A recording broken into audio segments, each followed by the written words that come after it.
Hello guys, welcome to Code Warrior Telugu. ఈరోజు మనం discuss చేయబోతున్న problem minimum distance between 3 equal elements 1. ఈ problem ఏంటంటే ఇన్పుట్ అనేది ఒక అరే ఇస్తాడు. అరేలోని 3 డిఫరెంట్ ఇండిసెస్ తీసుకొని ఆ 3 డిఫరెంట్ ఇండిసెస్లో ఉన్న వాల్యూస్ ఈక్వల్ అవ్వాలి. ఈక్వల్ అయితే ఇండిసెస్ ఒక అబ్సల్యూట్ వాల్యూస్ ఇలా యాడ్ చేసినప్పుడు అది మినిమం వాల్యూ అవ్వాలన్నమాట. ఇప్పుడు ఏం రిటర్న్ చేయమని చెప్పాడు? Return an integer denoting the minimum possible distance. Minimum possible distance వచ్చిన ఇంటిజర్ అనేది రిటర్న్ చేయమని చెప్పాడు అనమాట. ఒకవేళ అలాంటి టప్పులే ఒకవేళ ఎగ్జిస్ట్ అవ్వకపోతే -1 రిటర్న్ చేయమని చెప్పాడు. నేను దీన్ని సింపుల్గా బ్రూట్ ఫోర్స్ అప్రోచ్ వాడుతున్నాను, ఎందుకంటే ఇది ఈజీ ప్రాబ్లమ్. ఒకవేళ ఇంకా హార్డ్ ఇస్తే దాన్ని మళ్ళీ ఆప్టిమైజ్ చేసి ఎక్స్ప్లెయిన్ చేస్తాను రేపు. ఇనీషియల్గా మినిమం వాల్యూ ఇన్ఫినిట్ అనుకోండి, తర్వాత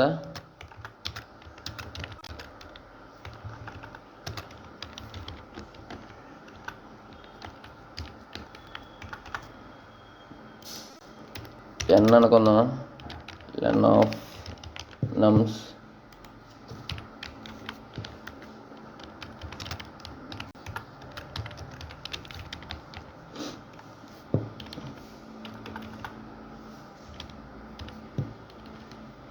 i+1 నెక్స్ట్ ఎలిమెంట్ నుంచి n వరకు.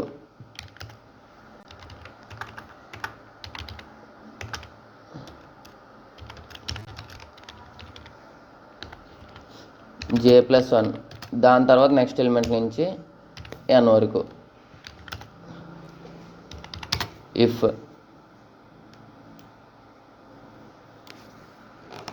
ఈ కండిషన్ సాటిస్ఫై అయితే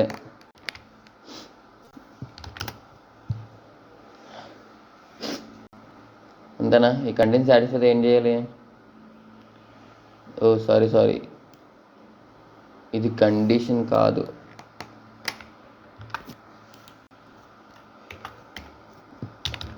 మినిమం వాల్యూని కంపేర్ చేసుకోవాలి పాస్ట్ మినిమంతోనే ఈ వాల్యూని. అంతేనా?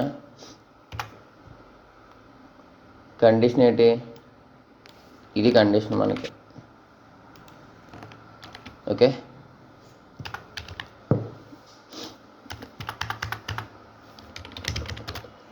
రిటర్న్ -1 ఇఫ్ మినిమం వాల్యూ అనేది చేంజ్ అవ్వకుండా ఇన్ఫినిట్ వాల్యూ ఉన్నప్పుడు.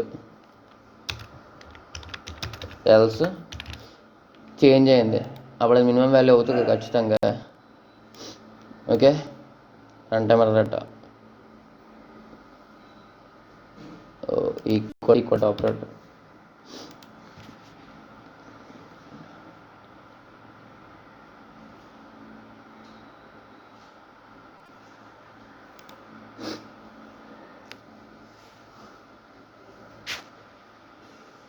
అది guys ఈరోజు సొల్యూషన్. ఒకవేళ కంటెంట్ నచ్చితే లైక్ అండ్ షేర్ చేయండి.